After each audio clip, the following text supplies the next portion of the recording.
कश्मीर दो nuclear powers के बीच विवाद की सबसे बड़ी वजह है।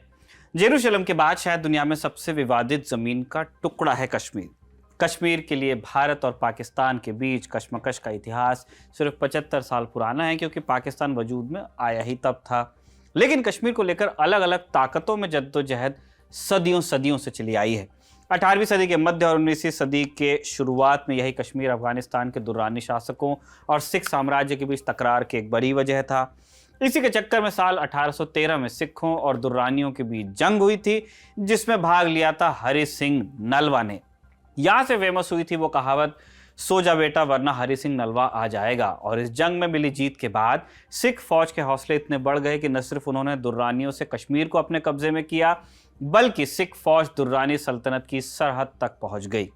नमस्कार, मेरा नाम है निखिल और आप देख रहे हैं तारीख, जिसमें हम सुनाते हैं उस तारीख से जुड़ी भारत की ऐतिहासिक कहानियां। आज 13 जुलाई और आज की तारीख का संबंध है अटक की जंग से। Brought to you by Kuku FM. Download the app now. शुरुआत से पहले आपको बता दें, इतिहास का एक जरूरी नाता है किताबों से। भारतीय इतिहास से जुड़ी एक बड़ी रोचक ऑडियो बुक लेकर आए हैं कुकू एफएम। किताब का नाम है Maratha empire in India. Hindi में उपलब्ध इस किताब से आप मराठा साम्राज्य और उसके शासकों की पूरी कहानी को जान सकते हैं। साथ ही कुकू एफएम का प्रीमियम सब्सक्रिप्शन लेने वाले पहले 500 लोगों को मिल जाएगी 50% की छूट। इसके लिए आपको डालना होगा एक छोटा सा कोड LT50। जानकारी हो गई समाप्त, अब चलते हैं आज के किस्से पर। 18वीं सदी के मध्य तक अफगानिस्तान भारत का हिस्सा होता था। 1735 में नादिर शाह के आक्रमण के बाद स्थिति में बदलाव आया। नादिर शाह ने न सिर्फ दिल्ली को लूटा, बल्कि अफगानिस्तान के इलाके पर भी कब्जा कर लिया। इस दौरान अहमद शाह अब्दाली भी नादिर शाह के साथ आए थे। दिल्ली पर कब्जे के बाद अब्दाली कुछ दिन दिल्ली के लाल किले में रुके। एक रोज जब अब्दाली दीवाने आम के आगे खड़े थे तो आसफ जाह की उन पर नजर पड़ी। आसफ जाह के बारे में मशहूर था कि वो चेहरा देखकर किस्मत बता देते थे। उन्होंने अब्दाली को देखकर कहा, तुम एक दिन बादशाह बनोगे। ये बात नादिर शाह तक पहुंची। उन्होंने अब्दाली को अपने पास बुलाया और अपना खंजर निकालकर अब्दाली के कान का एक हिस्सा काट डाला। इसके बाद नादिर शाह ने अब्दाली से कहा कि जब तुम बादशाह बनोगे, ये घाव तुम्हें मेरी याद दिलाता रहेगा। साल 1747 में जब नादिर शाह की हत्या हुई, अब्दाली को नादिर शाह की ये बात याद थी। नादिर शाह का खून उनके ही अपने गार्ड्स ने कर डाला था। अब्दाली जब तक नादिर शाह की मदद को पहुंचे, उनका खून हो चुका था। किस्सा मशहूर है कि अब्दाली ने नादिर शाह के हाथ में बंधा कोहिनूर हीरा उतारकर खुद पहन लिया था और यहीं से तय हो गया था कि अब्दालियों का अगला शासक कौन होगा। नादिर शाह की हत्या के बाद अहमद शाह कंधार पहुंचते हैं और पश्तून कबीलों के सहयोग से 1747 में खुद को अफगानिस्तान का राजा घोषित कर दिया। इसी के साथ उन्होंने खुद को शाह दुर्र दुर्रानी के टाइटल से नवाजा। दुर्र दुर्रानी का मतलब मोतियों में सबसे अनमोल मोती। यहीं से दुर्रानी वंश के शासन की शुरुआत होती है। राजा बनते ही अहमद शाह ने अपने राज्य का विस्तार करना शुरू किया और उनकी नजर गई पड़ोस में, यानी कि उत्तर भारत। इसके बाद दुर्रानी सल्तनत और सिख सरदारों के बीच जंग का एक लंबा दौर शुरू होता है, जिसमें कभी सिखों को जीत मिलती है तो कभी दुर्रानियों को। यह सिलसिला दुर्रानी वंश के दूसरे शासक तैमूर शाह के शासन में भी जारी रहा। इस दौर में दुर्रानियों ने मुल्तान तक अपना कब्जा जमा लिया। तैमूर शाह दुर्रानी के 3 बेटे हुए, शाह शुजा, जमन शाह और महमूद शाह। 1793 में तैमूर शाह की मौत के बाद जमन शाह को कंधार की गद्दी मिलती है। जमन शाह ने भी अपने पुरखों की तरह पंजाब पर आक्रमण जारी रखा। साल 1797 की बात है।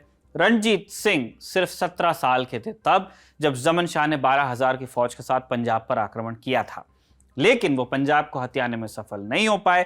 साल 1798 में जमन शाह ने एक और बार अपनी सेना भेजी। अब की बार रणजीत सिंह ने सेना को लाहौर में घुसने दिया और बाहर से डेरा डालकर उसकी रसद की सप्लाई लाइंस काट डाली। इस दौरान रणजीत सिंह ने खेतों को जलाकर लाहौर के अनाज के सारे भंडार नष्ट कर डाले, जिसके बाद अफगान फौज को वापस लौटना पड़ा। इधर जमन शाह पंजाब को कब्जे में करने की सोच रहे थे, वहीं कंधार में उन्हें अपनी गद्दी बचाने के लिए संघर्ष भी करना पड़ रहा था। जमन शाह के गद्दी पर बैठते ही कई अफगानी कबीले उनके विद्रोह में खड़े हो गए। इनमें से एक कबीले का नाम था बरगजई। इस विद्रोह से निपटने के लिए जमन शाह ने बरगजई सरदारों का कत्ल करवाया, जिसके बाद बरगजई कबीला जमन शाह के भाई महमूद शाह के साथ हुआ। बरगजई कबीले की मदद से महमूद शाह ने जमन शाह को जंग में हराया और उनकी आंखें फोड़ दी। इस कहानी का एक दिलचस्प पहलू यह भी है कि जब जमन शाह को लगा कि उनकी हार निश्चित है तो उन्होंने कोहिनूर हीरे को एक दीवार में छिपा दिया, जिसे कई साल बाद दोबारा खोजा जा सका। जिस व्यक्ति ने कोहिनूर को दोबारा खोजा था उसका नाम था शाह शुजा दुर्रानी, महमूद और जमन शाह का तीसरा भाई। शाह शुजा दुर्रानी ने 1803 में महमूद शाह को एक जंग में हराया और कंधार की गद्दी पर कब्जा किया। 1809 में दोनों भाइयों में एक और बार जंग हुई और अब की बार शाह शुजा को कश्मीर में शरण लेनी पड़ी और महमूद शाह दोबारा कंधार के शासक हुए। इस दौर में महाराजा रणजीत सिंह अपने राज्य की सीमाएं बढ़ाने की कोशिश कर रहे थे। 1811 में उन्होंने राजौरी पर हमले कर उसे अपने अधीन किया। जब यह खबर कंधार तक पहुंची तो महमूद शाह ने काबुल के वजीर फतेह खान को निर्देश दिया कि वो कश्मीर पर हमले की तैयारी करें। अब इसके दो कारण थे। कश्मीर 1752 से दुर्रानियों के कब्जे में था, लेकिन 1810 आते आते वहां के वजीर अता मोहम्मद खान ने विद्रोह कर दिया। इसके अलावा उसने महमूद शाह के भाई शाह शुजा को भी अपने यहाँ शरण दी थी। कश्मीर पर हमला करना दुर्रानियों के लिए आसान नहीं था। पड़ोस में पंजाब था जहां सिखों का राज्य था और दोनों राज्यों के बीच पुरानी अदावत थी। 1812 में महाराजा रणजीत सिंह और फतेह खान के बीच एक संधि भी हुई। तय हुआ कि दुर्रानी फौज कश्मीर पर हमला करेगी और सिख चुप रहेंगे। इस हमले में एक छोटी सी सिख टुकड़ी भी शामिल होगी और बदले में लूट का जितना माल होगा उसका 1/3 हिस्सा सिखों को मिलेगा। झेलम के पास दोनों सेनाओं ने कश्मीर में एंट्री की, लेकिन पीर पंजाल पहुंचते पहुंचते भारी बर्फबारी होने लगी। फतेह खान के ट्रूप्स को बर्फीली पहाड़ियों का अनुभव था, इसलिए उसने जल्दी जल्दी अपनी टुकड़ी को घाटी तक पहुंचा दिया। दूसरी तरफ सिख सेना का नेतृत्व कर रहे थे दीवान मोहम्मद चंद। उनकी टुकड़ी को बर्फ का रास्ता क्रॉस करने में दिक्कत आ रही थी, इसलिए उन्होंने राजौरी के राजा से मुलाकात की और उनको पेशकश की कि अगर वो कश्मीर घाटी तक पहुंचने का एक छोटा रास्ता ढूंढने में मदद करेंगे तो उन्हें एक बड़ी जागीर दी जाएगी। इसके बाद जोत सिंह कलसिया और निहाल सिंह अटारी एक टुकड़ी को लेकर घाटी में प्रवेश कर गए। दोनों सेनाएं कश्मीर पहुंची और कश्मीर के वजीर अता मोहम्मद खान ने पहले ही हथियार डाल दिए। ऐन मौके पर फतेह खान ने समझौते की शर्तों से इनकार कर दिया।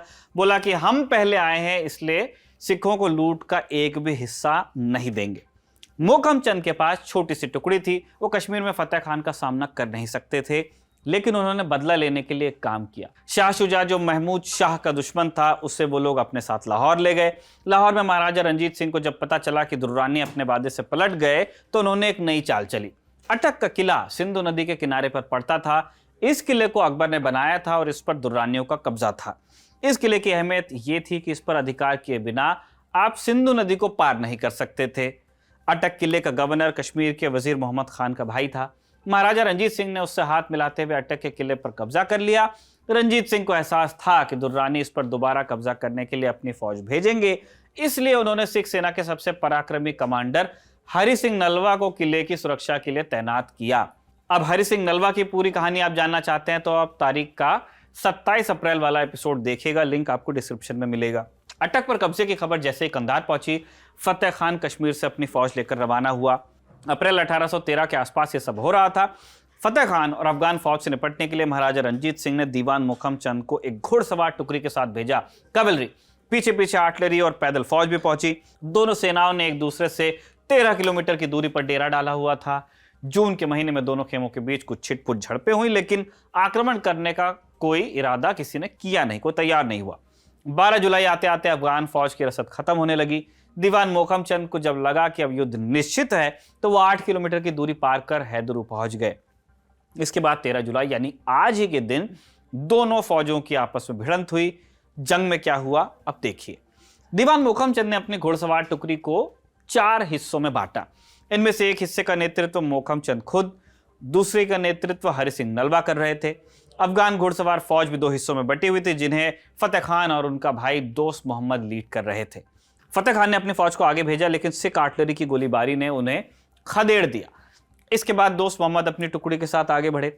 उन्होंने सिख आर्मी के एक विंग को तहस नहस करते हुए उनकी आर्टिलरी पर कब्जा कर लिया। आर्टिलरी पर कब्जा होते ही लगने लगा कि सिख अब युद्ध हार जाएंगे। तब दीवान मोहम्मद चंद खुद एक हाथी पर सवार हुए और अपनी घुड़सवार टुकड़ी के साथ उन्होंने अफगान कैंप पर धावा बोला। इस बीच अफगान कैंप में अफवाह फैल गई कि दोस्त मोहम्मद खान की मौत हो गई। भाई की मौत के बारे में सुनते ही फतेह खान के हौसले टूट गए और वो जंग से पीछे हट गए। इसी के साथ अटक की जंग में सिख फौज की जीत हुई। सिखों के लिए दुर्रानी सल्तनत के ऊपर मिली यह अब तक की सबसे बड़ी जीत थी। महाराजा रंजीत सिंह तक ये खबर पहुंची तो पूरे पंजाब में जश्न मनने लगा। कहते हैं रंजीत सिंह इस जीत से इतने खुश थे कि उन्होंने पूरे राज्य को रोशन करने का आदेश दिया। अमृतसर, लाहौर सहित सिख साम्राज्य के सभी बड़े शहरों को अगले 2 महीनों तक रोशन रखा गया। इसके बाद साल 1814 में महाराजा रंजीत सिंह ने एक बार फिर कश्मीर को सिख साम्राज्य में मिलाने की कोशिश की, लेकिन वो इसमें सफल हुए नहीं। 1818 में उन्होंने मुल्तान को अपने कब्जे में कर पंजाब से अफगान सल्तनत का सफाया कर दिया और जुलाई 1818 में कश्मीर को भी अपने राज्य में मिला ही लिया। 1819 में पेशावर पर भी सिख साम्राज्य का कब्जा हुआ। 1837 में जमरूद की जंग में अफगान फौज ने पेशावर पर कब्जे की दोबारा कोशिश की, लेकिन सफल नहीं हुए और उन्होंने फिर पंजाब की तरफ मुड़कर कभी देखा नहीं। जमरूद की जंग में हरि सिंह नलवा की मृत्यु भी हुई थी। इतिहास से जुड़े ऐसे ही रोचक किस्से आप तक लाते रहेंगे। आज के लिए इतना ही। तारीख का एपिसोड लिखा था हमारे साथी कमल ने और कैमरे पर रिकॉर्ड किया था हमारे दोस्त जेरी ने। देखते रहिए दी लल्लन टॉप।